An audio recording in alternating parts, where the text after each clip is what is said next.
What's going on, folks? Cordero Simmons back with another video update. You guys, if you clicked on this video, I know it's mainly to see the new fish that I picked up, but first I'm going to go into how I almost didn't even get these fish today because I was negligent to my notifications. This past 4th of July weekend, I want to say the day before 4th of July, I had a text come through that I didn't look at until today that I had some fraudulent activity on my primary account. Didn't respond to it, so my card was pretty much canceled. I couldn't use it, and it's crazy because I hadn't made any purchases the entire weekend, and I didn't even know until I got to the fish store today, and I'm about to purchase $180 worth of fish, and it doesn't just get declined, it says fraud across the little thing, like fraud. What do you mean? So I had to sit aside. I got like 6 bags of fish on the counter. I'm on the phone with my bank. It's gonna take 10 to 15 minutes to get through to someone. I'm like, oh my God. I finally get through, pretty much, yes. In the process of waiting on hold, I thought to myself, wait, let me check, because this isn't the first time, but this is the first time that the card has been, canceled out. So I look at everything. I realized that something did happen on the 3rd of July, as I said. I talk it over with them. Pretty much, I can't do anything. I can't access any funds on the card. The only thing I can do is go to the nearest branch and request a temporary card or just withdraw cash with my ID and that account number. It all worked out for me, you guys, because typically my bank, they're like nowhere to be found. And just so luckily, there was one 0.1 miles away from where I was, and they were closing in like 45 minutes. And thankfully, the teller I was talking to is in the fish, and he knew exactly where I was about to purchase my fish. So it all worked out. But needless to say, you guys, back to the main stuff. I have new fish. What do I have? I picked up some more polar white cichlids, some polar blue cichlids, some electric blue acaras, and last week I picked up some black angels from my local pet store. Couldn't resist those. Those things look like black swans right now. But I guess I'm gonna start from the top. The polar blue cichlids, these guys are so cute. It's crazy how they're pretty much a replica of a black convict cichlid, except they're like more so balloon shaped. They're really, really round, almost to the point where they're like so fat that it's cute. And I guess that's the same thing with the polar white cichlids, because they are the exact same shape. They have these really, really round bellies and this very, very beautiful iridescence and this really, really funny, like, I don't know what you would call it. It's a mischievous behavior, but it's a cute mischievous behavior, if you will. So I guess that's why I find them so amusing.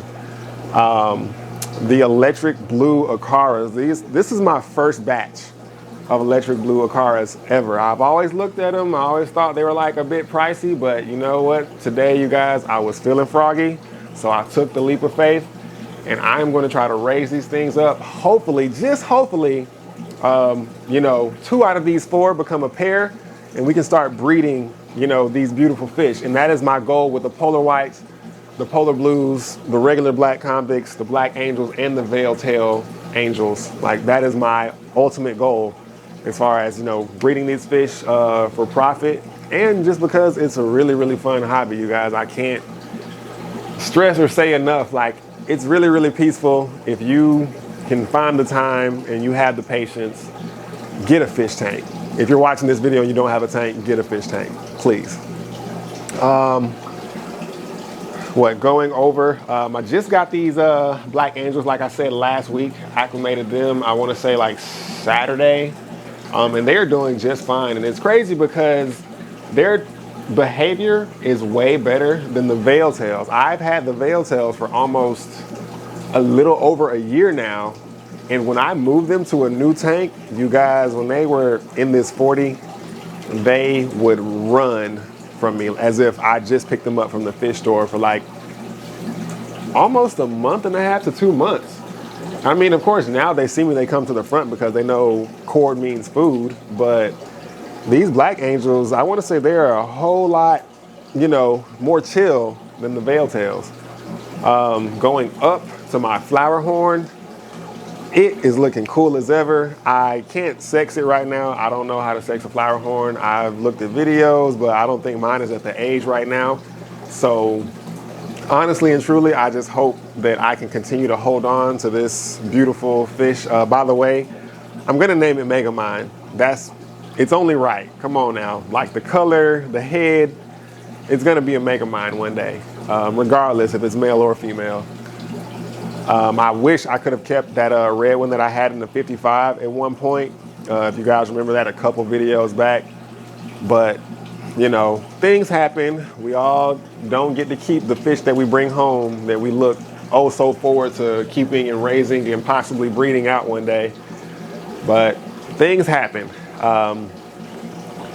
As far as these brim go, you guys, I am overloaded with these guys. I knew what I was thinking the day that I caught and collected everyone, but I didn't realize how fast they grow and how aggressive they become. It's like I've watched their behavior in the lake and everyone is fine, but as soon as you put them in a tank, they become worse than African cichlids. It's like, I don't know, it's like keeping a bunch of flower horns in one tank or keeping a bunch of red tail or rainbow sharks in one tank for too long. You guys know what happens. So I don't know what causes that. I feel like I want to say more so behavior. These things are really, really smart. They were shy at first, but I want to say like on the second day of feeding, the third day of feeding, they were already coming up to the glass. And like even now, they see me, and that I believe is when the aggressive behavior starts, because whoever it is wants to be fed first. Like, hey, get out my way. I'm here. No, I'm here. No, I'm here. He's going to feed me first is what I'm getting from the behavior right now. I've actually had to separate 4 of them already due to size. Like if you look at these guys, they think they're about to get fed again. But by the way, everyone in this fish room has eaten already. So if they're coming up wanting food, they're greedy because they have full bellies. These brim here, I had to separate because they were just getting way too aggressive, and it's getting to the point there is a new bully on the block because 3 of these, 3 of these came out of this tank. So it's just like, what do I do? And then it's like one more. You remove the current bully, and then the next one down becomes the new bully. And I don't have enough tanks to separate these things forever. I'm probably gonna re-release them back into a lake because that's where they came from. I'm not messing up the ecosystem. I'm not introducing an invasive species. These are a native species that I just so happen to catch, collect, and try to raise versus just use them as bait. Now, granted, I might keep some and use for snapping turtle food because I still got my big boys outside.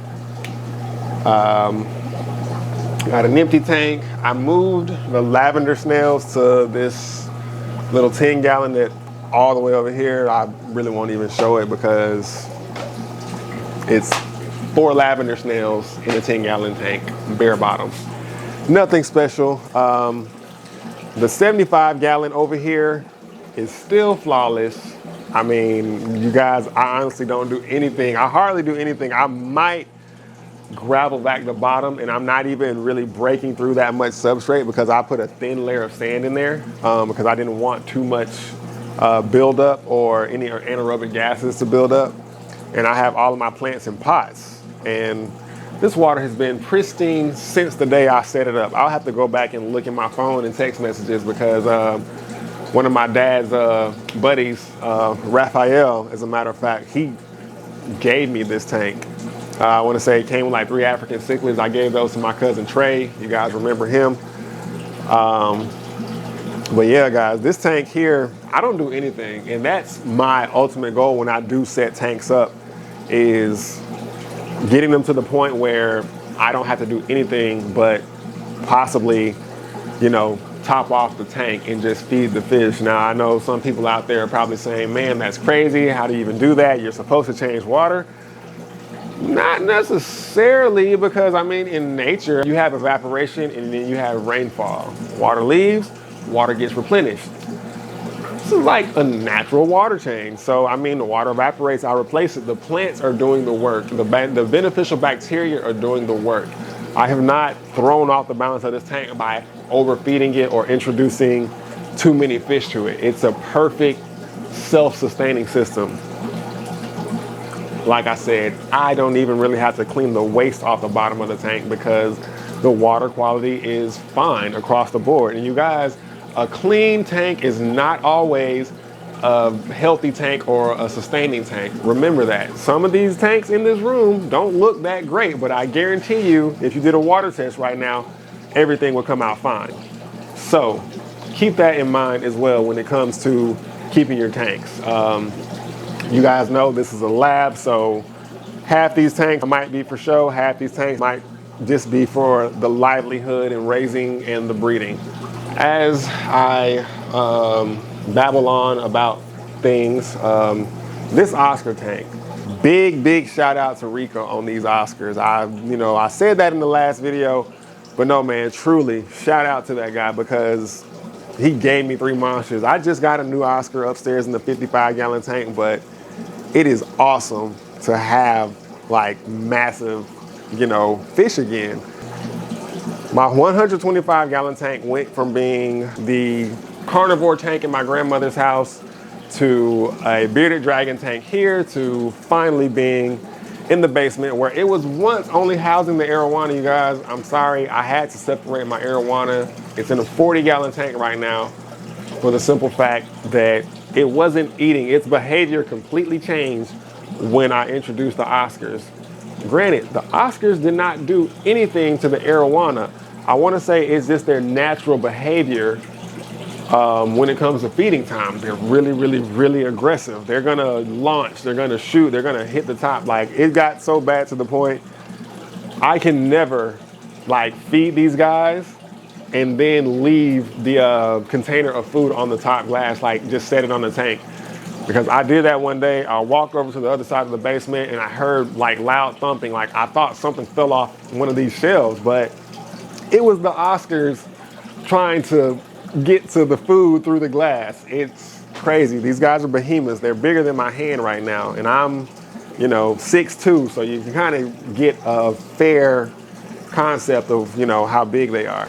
I can't wait until the arowana, gets of size or is fish enough to deal with, good tank mates who actually can grow with and don't even, harm it or anything. Whew, wow, that arowana is definitely doing great. Yeah, I'll probably give it another, not even another month, probably like half a month before I probably put this arowana back in this tank with the Oscars. The African cichlid tank is sustaining right now. Everything is good. You guys, I'm not gonna lie. Even though I was out of town, enjoying myself on the beach, riding stuff, I had a really good time, but in the back of my mind, these guys were just there because I removed an entire canister filter that's like pushing a great amount of water. I don't even remember the gallons per hour that I had, like that inline booster pump pushing, but I had some water moving in here and then they went down to a sponge filter. So I'm like, holy crap, I'm gonna come home and like a fish or two is gonna be dead because it's not a sustainable environment. It's not what they're used to. But everyone held out, so it's good. Thank you guys. I haven't seen any, reproductive behavior or patterns or anything going on yet. I want to say I got like a couple of months before I start seeing fry spawn in this tank because I went to my client's house today and he has an African cichlid tank that is probably 3 to 4 months more mature than mine as far as being set up, and he's got his first fry today. So I should be seeing mine within that time period. But you guys, I can't be more happy. I finally got a nice batch of African cichlids. That's actually the first fish that got me into the hobby. My uncle, he gave me a 55-gallon with like 24 African cichlids. And granted, back in 2012, I didn't know what I was doing, so I only was able to keep those fish alive for like 2 to 3 years at max. Got to 2015, got my second tank, got to 2017, got like 5 to 10 more tanks, and that's kind of where leads up to where I am today. Lastly, you guys, the discus. I don't know why I always make the discus last. They are doing wonderful. It's funny, I don't even know, I think you can see them like right now on the edge of this tank, like looking at me. I'm happy because that was the shyest fish I've ever seen. Like, the fish is like that big, and it would always lay on its side behind something when I had it in this 20-gallon. Granted, it was by itself. You're supposed to keep discus in like a nice group, but being $60 a piece and not being so available in my areas or even where I go typically, you know, it's like a hit or miss thing. And I'm glad I'm doing well with them, I would say, because I looked up and I've read that discus are hard to take care of. I've looked up and read that discus are easy to take care of. You guys, I just had to try it, and they're both healthy. And actually, one of them wasn't doing so well when I first got it, but now it's doing better. So I want to say I'm doing my thing. I'm happy. I would love to get some more of the blue ones with the red stripes. Mine doesn't have that much detail in the body, but it's more so in the face and in the tail.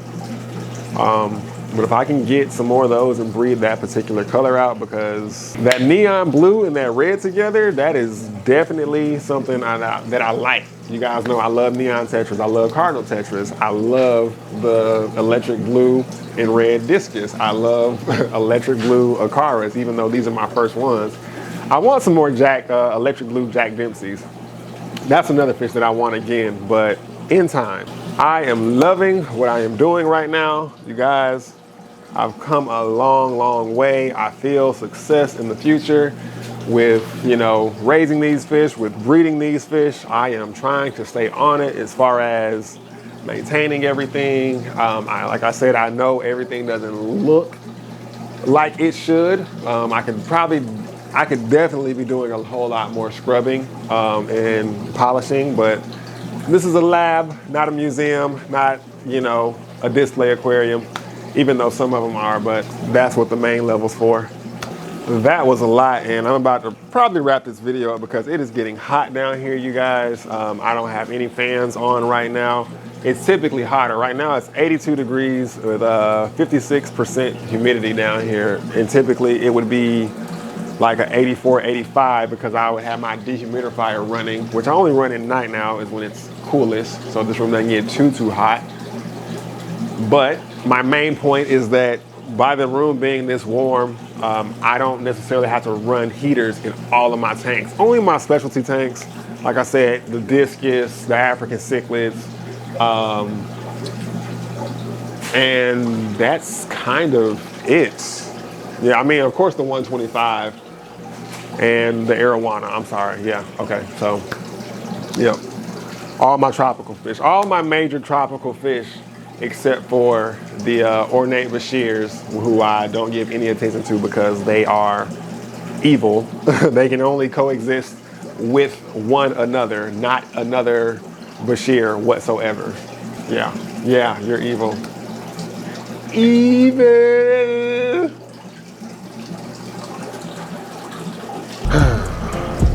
Well, you guys, that about wraps it up for this video. If you like this video, please give me a thumbs up. And if you're not a subscriber, please subscribe because it matters. Everything helps. And hey, until next time, folks, peace.